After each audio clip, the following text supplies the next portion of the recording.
장례식장에선요, 사람을 속이기 제일 쉽대요. 그 말을 저는 너무 늦게 알았습니다.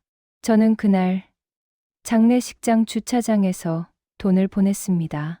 검은 옷 입고 조문객들 사이에서 울음을 삼키면서요.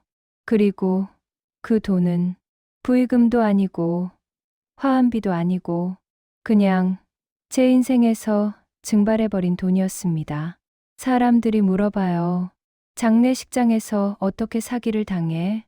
그 와중에 돈을 보내? 근데요, 장례식장에서는 확인이 죄가 됩니다. 지금 그런 거 확인할 시간이 어디 있어요? 유가족 앞에서 돈 얘기 꺼내실 거예요? 상주가 지금 정신이 없잖아요. 그 말 한마디에 사람은 입이 닫히고 손이 열려요. 제가 그랬습니다. 저는 임지수, 38. 직업은 콜센터 QA 통화 품질 검수입니다. 상담원 통화를 듣고 말투가 규정대로인지, 안내가 정확한지, 녹취로 증거 남기는 일을 하는 사람이죠. 그래서 저는 스스로 확신했습니다. 나는 말투에 안 속는다. 나는 녹취와 절차로 사는 사람이다. 나는 당할 리 없다. 그런데요, 제가 당했습니다. 그것도 제 인생에서 가장 무너진 날에요. 그날 아침 제 휴대폰이 울렸습니다. 발신인은 윤 과장님, 회사에서 제일 무서운 사람, 지수 씨. 오늘 출근 가능해요? 네. 무슨 일? 아, 미안. 이런 말 전화로 하려니 윤 과장 목소리가 잠깐 멈췄다가 낮게 내려앉았습니다. 지수 씨, 박 팀장님 아버님 돌아가셨어. 박 팀장, 제 팀장이요. 저를 가장 많이 혼내면서도 가장 많이 챙겨주던 사람. 어젯밤에 급하게 윤 과장이 말했습니다. 장례식장 주소는 지금 문자로 보낼게. 오늘 조문 가야 하고 근무는 조정할게. 저는 잠깐 멍했습니다. 박 팀장은 늘 아버지 얘기를 했거든요. 병원비, 약값, 밤새 간병. 그 와중에도 회사에서 버티던 사람. 어떻게, 그 생각만 나왔어요. 저는 검은 옷을 꺼냈고 부의금을 넣을 봉투를 찾았습니다. 봉투 앞에서 손이 멈췄어요. 솔직히 돈도 넉넉하지 않았거든요. 요즘 저는 어머니 병원비를 조금씩 대고 있었고 월세와 카드값에 늘 숨이 찼습니다. 그래도 고민 끝에 10만 원을 넣었습니다. 이건 인간으로서 최소다. 그렇게 스스로를 설득했습니다. 장례식장에 도착하니 공기가 무겁고 차가웠어요. 주차장에서도 낮게 울고 있는 사람 목소리가 들렸고 엘리베이터 안에는 검은 옷들이 빽빽했습니다. 저는 제 눈을 한번 훔치고 입술을 눌러 다물고 빈소로 들어갔습니다. 박 팀장은 상주 안장을 차고 있었어요. 눈은 붉게 부어 있었고 얼굴은 말라 있었고 그래도 사람들에게 허리를 숙이며 인사를 하고 있더라고요. 제가 다가가서 조용히 말했습니다. 팀장님. 박 팀장이 저를 보더니 아주 잠깐 흔들렸어요. 그리고 억지로 웃는 표정을 지으며 말했습니다. 지수야, 와줘서 고맙다. 그 한마디에 제가 갑자기 울컥했습니다. 그 와중에도 고맙다를 먼저 말하는 사람이 너무 슬퍼서요. 저는 조문을 하고 분양을 하고 절을 했습니다. 그리고 상주 앞에서 고개를 숙였습니다. 팀장님, 힘내세요. 그 말이 얼마나 무력한 말인지 알면서도 그 말밖에 할 수 없었습니다. 문제는 그 다음에 시작됐습니다. 조문을 마치고 저는 복도에서 물 한 잔을 마시고 있었어요. 그때 모르는 번호로 전화가 왔습니다. 평소면 안 받았을 겁니다. 저는 업무상 모르는 번호에 경계가 있어요. 근데 그날은 머리가 멍했어요. 그리고 장례식장이라는 공간 자체가 제 경계를 무디게 만들었습니다. 전화를 받자 남자 목소리가 말했습니다. 임지수님 맞으시죠? 네. 누구세요? 저는 근조한 정산 담당입니다. 박성호 상주님 측과 연결된 정산건으로 연락드렸습니다. 근조아한 정산 담당. 그 말이 너무 있을 법한 말이라서 저는 순간 고개가 끄덕여졌어요. 정산이요? 네. 화환업체 정산이 있는데요. 지금 차고로 임지수님 번호가 전달됐습니다. 차고. 그 단어가 사람을 안심시켜요. 아기가 아니라 실수처럼 들리니까요. 제가 말했습니다. 저는 상주가 아닌데요. 그가 바로 대답했습니다. 네. 알고 있습니다. 그래서 죄송해서 말씀드리는 거고요. 근데 지금 급합니다. 저희가 방금 임지수님 계좌로 120만 원을 잘못 송금했거든요. 저는 순간 심장이 멎었습니다. 뭐라고요? 120만 원이요. 정산금을 상주 측 계좌로 보내야 하는데 착오로 임지수님 계좌로 들어갔습니다. 저는 말이 안 나왔어요. 내 계좌로 120만 원이 들어왔다고? 근데 내 통장은 내가 알죠. 오늘 아침 잔액 얼마였는지 기억하거든요. 지금 확인해 보세요. 입금자명 플라워로 찍혔을 겁니다. 그 말에 저는 핸드폰으로 은행 앱을 켰습니다. 손이 떨려서 비밀번호가 2번 틀렸어요. 로그인해서 입출금 내역을 보는데 정말로 120만 원이 들어와 있었습니다. 입금자명은 플라워. 그 순간 머리가 하얘졌어요. 진짜네? 근데 왜 내 계좌로? 남자가 말했습니다. 임지수님, 정말 죄송합니다. 이거 저희 쪽 실수라서요. 근데 이 돈은 상주 측 정산금이라 지금 바로 회수해야 합니다. 어떻게요? 그냥 그대로 다시 보내주시면 됩니다. 저는 본능적으로 말했습니다. 그럼 은행에서 차고 송금 반환 절차로. 남자가 한숨을 쉬듯 말했어요. 임지수님, 그 절차하면 최소 2주 걸립니다. 지금 장례식장인데요. 지금 유가족이 정산 못하면 업체들이 화환 회수하러 들어옵니다. 화환 회수. 장례식장에서 화환 회수하는 장면. 상상해 보세요. 저는 그 순간 목이 졸리는 느낌이 들었습니다. 그건 너무 맞습니다. 그래서 지금 빨리 처리해야 합니다. 남자가 말했습니다. 임지수님, 이거 길게 가면 임지수님도 법적으로 불편해질 수 있습니다. 제가요? 네. 차고 송금 반환을 안 해주시면 부당이득이 될 수 있거든요. 부당이득. 그 단어가 나오자 저는 더 겁이 났습니다.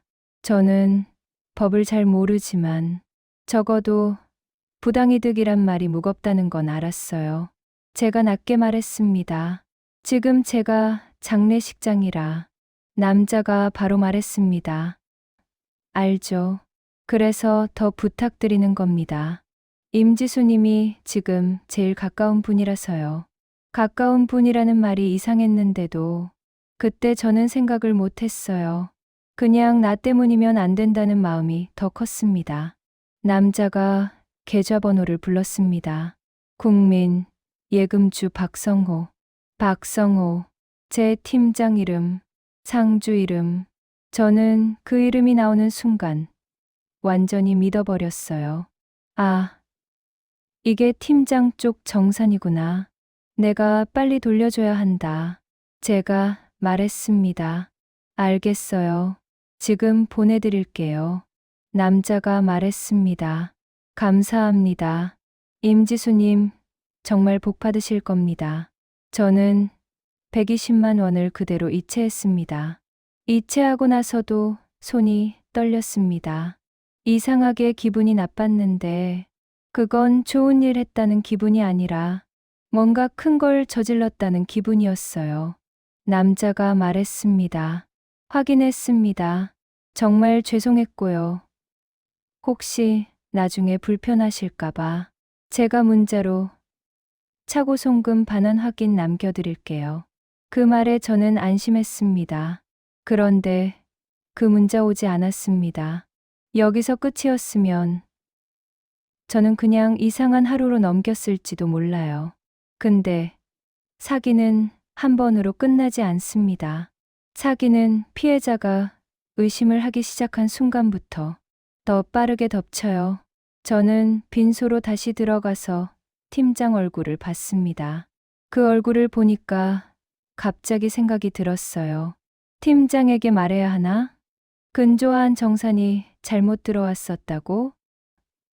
근데 장례식장 한가운데서 상주한테 돈 얘기 꺼내는 게 너무 잔인하게 느껴졌어요. 그 말 꺼내는 순간 팀장 얼굴이 더 무너질 것 같았거든요. 그래서 저는 참았습니다. 그게 두 번째 실수였어요. 집에 돌아와 잠깐 눈을 붙이고 저녁에 편의점 근무를 나가려고 준비하는데 또 전화가 왔습니다. 같은 번호, 임지수님. 네, 죄송한데 큰일 났습니다. 그 한마디에 저는 심장이 내려앉았어요. 뭐가요? 아까 임지수님이 보내주신 계좌가 상주 계좌가 아닙니다. 네, 저희가 예금주를 잘못 전달드렸습니다. 저는 숨을 멈췄습니다. 무슨 소리예요? 예금주 박성호라고. 맞습니다. 근데 동명이인입니다. 장례식장 거는 박성호 성호가 다른 한자인데요. 아까 전달된 계좌는 다른 박성호입니다.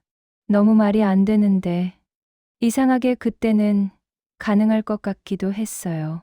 왜냐면 이미 제 계좌로 120만 원이 들어왔다 나갔고 제가 실제로 입금 내역을 봤으니까요.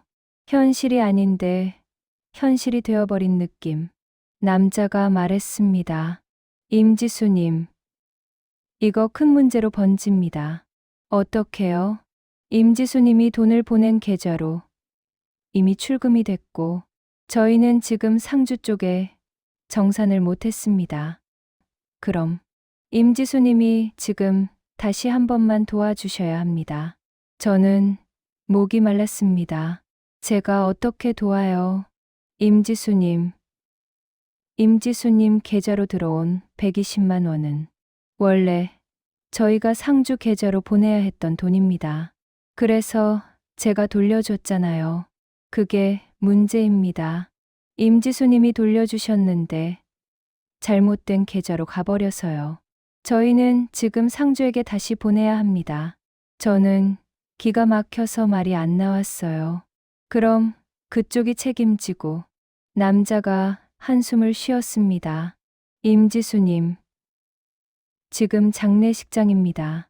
저희가 상주에게 저희 실수다라고 하면 상주는 지금 그걸 처리할 정신이 없습니다.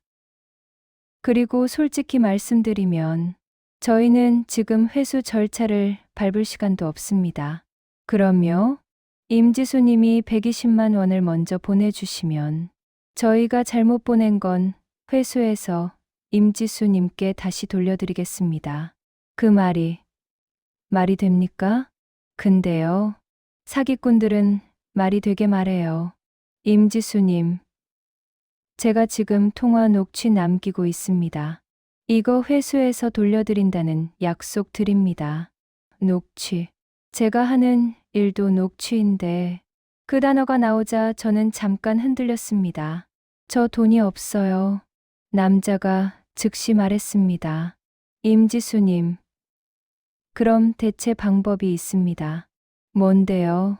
상주가 지금 정산을 못하면 장례식장 측에서 화환업체들 정산을 막습니다. 그럼 화환 회수뿐만 아니라 부의금 정산도 지연될 수 있어요. 부의금, 정산 지연. 그 말이 제 심장을 잡아찔렀어요. 내가 때문에 팀장 가족이 더 힘들어지면 그 죄책감이요. 그게 저를 움직였습니다. 저는 결국 마이너스 통장에서 120만 원을 빼서 남자가 알려준 다른 계좌로 보냈습니다. 이번엔 예금주가 장례지원센터 같은 이름이었고 계좌번호도 달랐어요. 이체하고 나서 저는 주저앉았습니다. 2번. 저는 같은 날 2번 돈을 보냈어요. 남자가 말했습니다. 감사합니다. 임지수님 덕분에 상주 쪽 정산이 해결됐습니다. 그럼 아까 잘못 간 120만 원은요? 남자가 말했습니다. 지금 회수 절차 들어갔습니다. 내일 오전까지는 입금될 겁니다. 확인 문자 꼭 주세요. 네, 당연하죠. 그리고 또 문자는 오지 않았습니다. 그날 밤 편의점 근무를 하는데 제가 계산을 계속 틀렸어요. 손님이 계산 다시오라고 말할 때마다 저는 얼굴이 화끈거렸습니다. 새벽 2시쯤 은정 언니에게 전화가 왔어요. 여기서 은정 언니는 제 팀장 동료가 아니라 편의점 본사 슈퍼바이저 언니입니다. 지수야, 너 목소리 왜 그래? 언니, 나 큰일 난 것 같아. 뭔데? 저는 숨이 막혀서 한참을 말 못했어요. 그러다 겨우 말했습니다. 장례식장, 정산 차고 송금. 언니가 단숨에 말했습니다. 야, 너 그거 사기야. 아니, 내 계좌로 120이 들어왔다니까? 언니가 낮게 말했습니다. 그거 차고 송금 사기 많아. 남 돈 넣어놓고 돌려달라 해서 내 돈까지 뜯는 거. 그 말 듣는 순간 저의 등골이 싸늘해졌습니다. 저는 즉시 은행 앱을 열었습니다. 오늘 들어온 120만 원. 내가 확인했던 그 입금. 그런데요. 그 입금이 취소 표시가 떠 있었습니다. 입금 취소. 거래 무효. 그 순간 저는 숨을 못 쉬었습니다. 그들이 넣었던 돈은 실제로는 최종 확정 입금이 아니었던 거예요. 가짜로 들어온 것처럼 보이게 했다가 취소되도록 만들어서 내가 실제 돈을 보내게 만든 것. 그러니까 저는 120만 원을 돌려준 게 아니라 120만 원을 그냥 준 겁니다. 2번. 저는 손이 떨려서 휴대폰을 떨어뜨릴 뻔했어요. 언니, 나 어떡해? 언니가 말했습니다.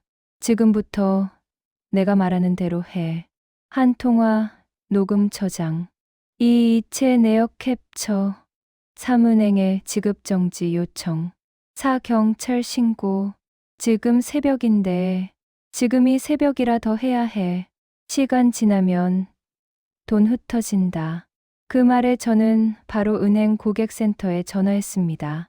24시간 상담이 가능했거든요. 사기 피해가 의심됩니다. 지급정지 신청하고 싶어요.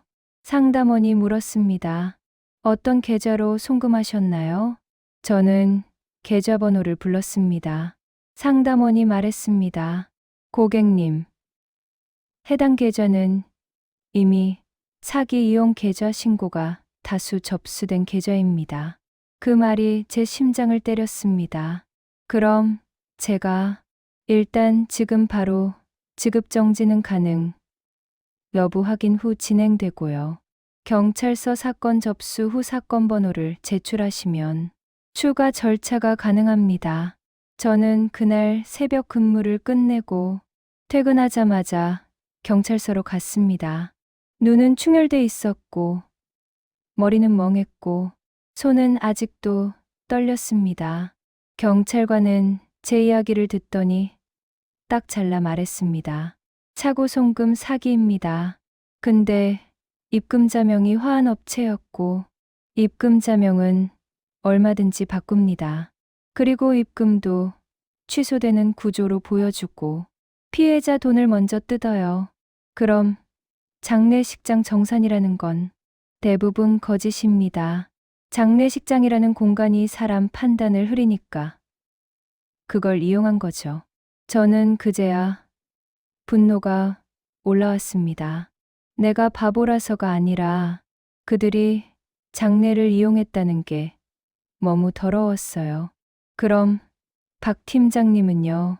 제가 그 사람한테 팀장 이름을 경찰관이 말했습니다. 박 팀장님 이름은 아마 커뮤니티나 회사 단톡에서 봤을 가능성도 있고 장례식장 현장에서 들었을 수도 있어요. 지금은 박 팀장님께도 알려서 추가 피해 없게 하는 게 좋습니다. 그 말에 저는 머리가 하얘졌습니다. 박 팀장에게 내가 장례식장에서 사기당했다고 말해야 해요? 상주한테? 그 사람은 지금 아버지 장례 치르고 있는데 저는 손이 차가워졌어요. 근데 알려야 했습니다. 저 혼자 숨기면 그들은 또 팀장 가족을 노릴 수도 있으니까요. 저는 박 팀장에게 전화를 걸었습니다. 통화 버튼을 누르는 손이 떨렸어요. 팀장님, 박 팀장 목소리는 쉰 상태였습니다. 지수야, 무슨 일이야? 저는 숨을 들이마시고 말했습니다. 팀장님, 죄송한데 장례식장 관련해서 사기 전화가 왔어요. 박 팀장이 잠깐 멈췄습니다. 사기? 근조한 정산이라고 제 계좌로 차고 송금됐다고? 팀장님, 이름을 예금주로 말하면서 박 팀장이 낮게 말했습니다. 지수야. 네, 나도 어젯밤부터 그런 전화 몇 통 받았어. 뭐라고요? 부의금이 잘못 들어갔다. 화환비가 부족하다. 처음엔 나도 정신없어서 그때 박 팀장 목소리가 떨렸습니다. 지수야, 너 혹시 돈 보냈니? 저는 입을 다물었습니다. 숨이 막혔어요. 네. 박 팀장이 한참 아무 말이 없더니 말했습니다. 얼마? 240점. 그 순간 박 팀장이 울었습니다. 상주가 장례식장에서 버티던 사람이 전화기 너머로 소리 없이 울었어요. 지수야, 미안하다. 팀장님이 왜 미안해요? 내가 장례식장에서 정신없어서 애들한테 이런 피해가. 저는 울면서 말했습니다. 아니에요. 팀장님 탓 아니에요. 그 사람들이. 박 팀장이 이를 악물고 말했습니다. 지수야, 너 경찰 접수했어? 네, 지금 막 했어요. 사건 번호 보내줘. 우리 회사 사람들 단톡에 공지 올릴게. 팀장님, 지금 그런 거 하실. 박 팀장이 단호하게 말했습니다. 해야 돼. 나 때문에 더 이상 누구도 당하면 안 돼. 그 말이요. 그 말이 박 팀장이 얼마나 좋은 사람인지 다시 보여줬어요. 그리고 그 말이 제 죄책감을 조금 덜어줬습니다. 그런데 사기꾼들은 여기서 멈추지 않았습니다. 그날 오후 다시 전화가 왔어요. 이번엔 목소리가 달랐습니다. 아까의 남자도 아니고 장례지원센터도 아니고 어딘가 더 위협적인 톤. 임지수 씨, 누구세요? 당신 지금 경찰 같죠? 저는 심장이 멎었습니다. 어떻게 알죠? 상대가 웃었습니다.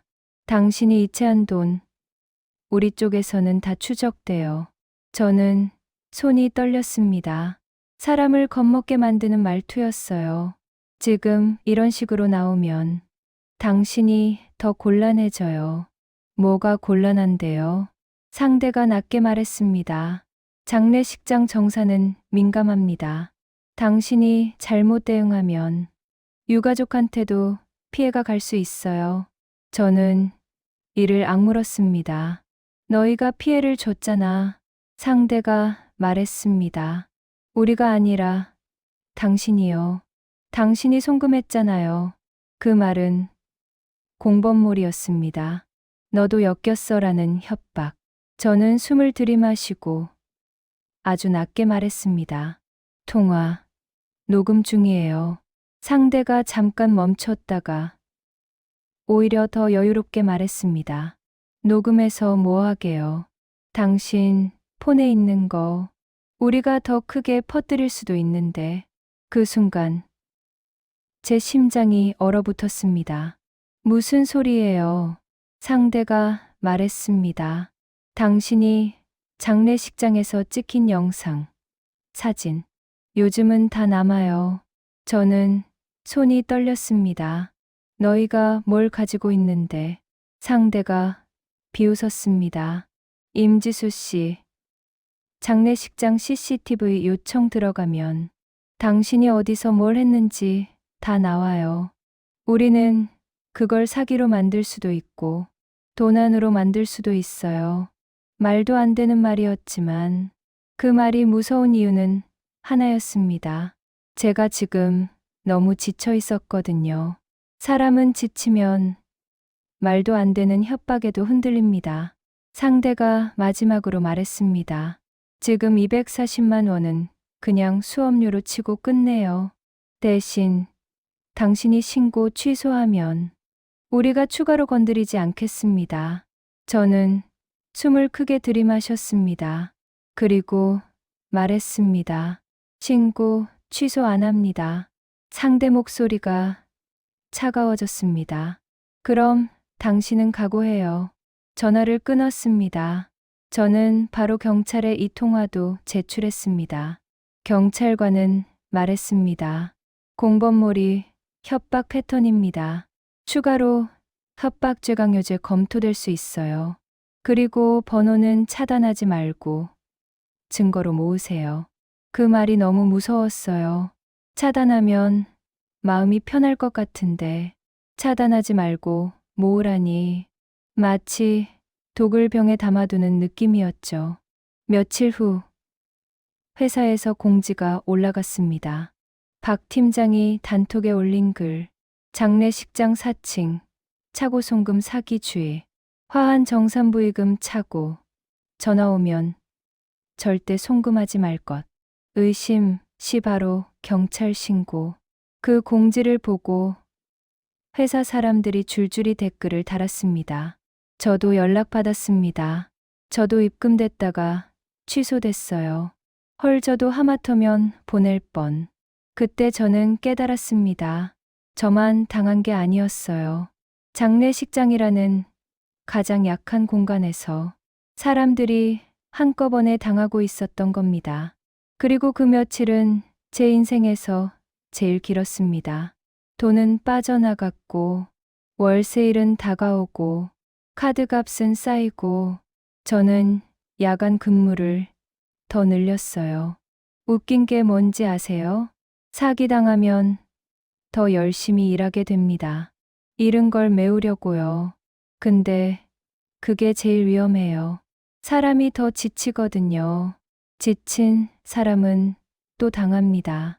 그래서 저는 제 생활을 조금 바꿨습니다. 모르는 번호는 무조건 녹음부터. 차고 송금이라는 말이 나오면 즉시 끊기. 입금이 들어와도 확정이 아닌 경우가 있다는 걸 기억하기. 무엇보다 급하다는 말에 휘둘리지 않기. 사건은 아직 완전히 끝나지 않았습니다. 돈은 대부분 회수가 어렵다고 들었어요. 다른 피해자들과 묶여 수사 중이라는 말만 들었습니다. 하지만 저는 그 일을 통해 제 인생에서 가장 중요한 교훈 하나를 얻었습니다.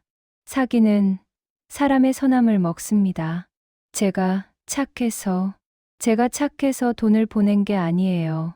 제가 장례식장에서 예의 지키려 했던 거예요.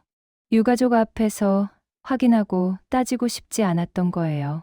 그 예의를 그들이 돈으로 바꿔먹은 겁니다. 그리고 저는 이제 이렇게 말할 수 있습니다. 예의는 예의고 확인은 확인이다. 장례식장이라서 더 확인해야 한다. 그 말을 저는 박 팀장에게도 했습니다. 박 팀장이 상을 치르고 회사로 돌아온 날, 저는 조용히 말했어요. 팀장님, 죄책감 가지지 마세요. 박 팀장이 고개를 숙이고 말했습니다. 지수야, 내가 더 힘들었지. 저는 웃었습니다. 웃음이라기보다 숨이 새는 소리. 힘들었는데요. 그래도 팀장님이 공지 올려주셔서 다른 사람들 막았잖아요. 박 팀장이 고개를 끄덕였습니다. 그게 내가 할 수 있는 최소한이었다. 그날 저는 집에 돌아와 부의금 봉투를 다시 봤습니다. 처음엔 10만 원 넣었던 그 봉투. 결국 저는 240만 원을 잃었지만 그 봉투를 보면서 이상하게 마음이 정리됐어요. 그래도 나는 인간으로서 해야 할 걸 한 거다. 사기꾼이 내 선함까지 훔치게 두진 말자. 이 이야기를 듣는 분들께 정말로 딱 한 가지를 부탁드리고 싶습니다. 장례식장에 가면요. 그날은 마음이 약해집니다. 누가 울고, 누가 쓰러지고, 누군가의 삶이 끝나는 자리에 있으니까요. 그때 사기꾼들이 이렇게 말하면 차고 송금입니다. 지금 바로 돌려주세요. 유가족 앞에서 이러실 겁니까? 부당이득 됩니다. 오늘 안에 해결해야 합니다. 그 말이 나오는 순간 일단 끊으세요. 그리고 상주 본인이나 장례식장 대표번호로 다시 확인하세요. 개인 계좌로 송금 요구하면 거의 100%입니다. 장례식장에서는요, 확인하는 게 무례가 아닙니다. 확인하지 않는 게 더 큰 불행을 부릅니다. 저는 그걸 너무 늦게 배웠습니다. 하지만 완전히 늦진 않았습니다. 저는 기록했고, 신고했고, 공유했고, 적어도 다음 피해를 줄이는 쪽으로 살고 있습니다. 들어주셔서 감사합니다. 구독, 좋아요, 알람 설정, 사랑입니다.